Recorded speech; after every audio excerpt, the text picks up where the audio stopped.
Flames lighting up the night sky, workers protesting unpaid wages, rumors of giants like Apple and Tesla pulling out of China.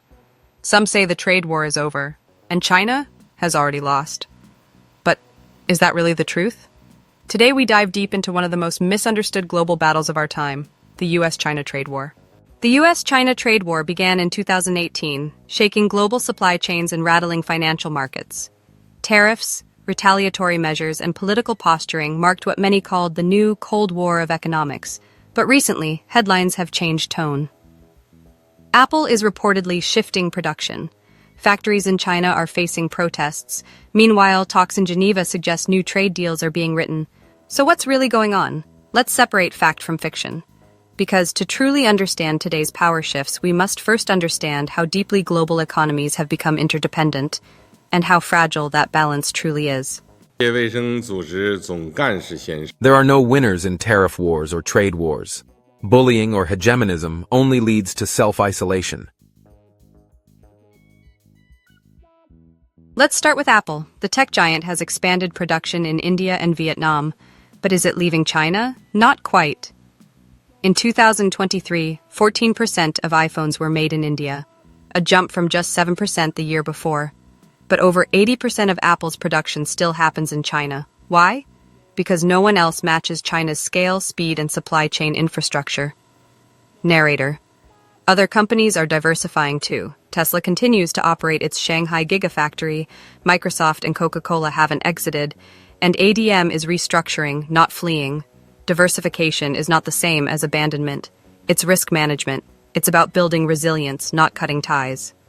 Even smaller firms are grappling with this conundrum: to leave behind the reliability of China's industrial machine or brave the uncertainties of emerging economies. Let's be clear, moving production isn't just a political calculation, it's an economic one. Companies weigh costs, talent availability, infrastructure readiness, and policy stability. And so far, few countries can check as many boxes as China. Now let's talk unrest. Yes, labor protests have spiked. Over 1,300 incidents were recorded in 2023, mostly over unpaid wages. Some factories even caught fire under suspicious circumstances. But these incidents are localized, not systemic collapse. China's GDP did slow to 4.5% in 2024, with exports weakening and the real estate sector struggling. Yet it's still the world's second-largest economy and a magnet for investment. FDI fell 10% in 2024, but China remains second only to the US. The narrative of collapse? It's more complex than it seems. China's internal challenges are real. Aging demographics, youth unemployment, regional disparities, but so is its ability to redirect, adapt, and consolidate power. This isn't a free fall, it's turbulence in a recalibration. Moreover, while foreign headlines focus on exit strategies, China is doubling down on domestic initiatives, expanding AI capacity, developing its semiconductor industry, and injecting stimulus into its private sector. So where are we now? In Geneva, both sides agreed to reduce tariffs to 10% for a 90-day window. That's a huge step from the 125% rates just months ago. But don't break out the champagne yet. Talks are ongoing, and the US remains skeptical about China's use of non-tariff barriers. These include licensing games, joint venture mandates, and murky regulations. And let's not forget fentanyl. US tariffs were raised as retaliation for China's alleged failure to stop illegal exports. These political threads make the economic tapestry far more tangled. There's also a digital dimension. Battles over TikTok, chip bans, and 5G infrastructure are more than just tech disputes. They are about ideological dominance in the next phase of globalization. And while public rhetoric calms, behind the scenes, both nations continue to restrict investments, sanction companies, and scrutinize cross-border data flows. The friction is ongoing, even if it's less visible. Rare earths, the silent weapon. China controls over 70% of global rare earth production. These minerals are essential for EVs, smartphones, missiles, and satellites. The US and its allies are scrambling to catch up. Australia, Canada, and even the EU are investing in new supply chains. But progress is slow, and China knows it.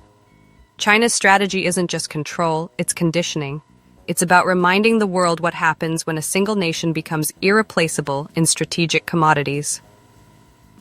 And while the West tries to reconfigure supply chains, it runs into regulatory red tape, environmental constraints, and geopolitical friction. Time is China's ally here. In fact, rare earths aren't the only choke point. China also plays a pivotal role in lithium processing, battery manufacturing, and solar panel production, areas essential to green energy transitions worldwide. Now let's talk about spin. The original report that started this narrative, it's critical of the Chinese Communist Party, deeply supportive of a tough U.S. stance. Narrator, and emphasizing China's resilience and innovation. In this information war, both sides cherry-pick the facts. That's why critical thinking is more important than ever, because perception is power, and in this war, what people believe may matter more than what's true. From viral videos of worker protests to glossy exposés of Chinese smart cities, every image has an agenda. And with state-controlled platforms and algorithmic echo chambers, truth is often the first casualty. So did China lose the trade war? Not exactly. It's diversifying, adapting, and yes, feeling the pressure. Foreign companies aren't fleeing, they're hedging. The trade war has changed global commerce, but China is still at the center of it all. Tariffs, non-tariff barriers, rare earths, propaganda. These are the modern weapons of economic warfare. The game isn't over. It's just entered a new level. As the world shifts from globalization to what some call slow-bellization, nations are redrawing alliances, redrafting trade maps, and rethinking growth. This is not the end of the war, it's a redefinition of the battlefield. In a world where economics and geopolitics are entangled like never before, the real question isn't who won, it's who adapts faster. What do you think? Is China on the back foot or just playing a longer game? Let us know in the comments. Don't forget to like, share, and subscribe for more global deep dives.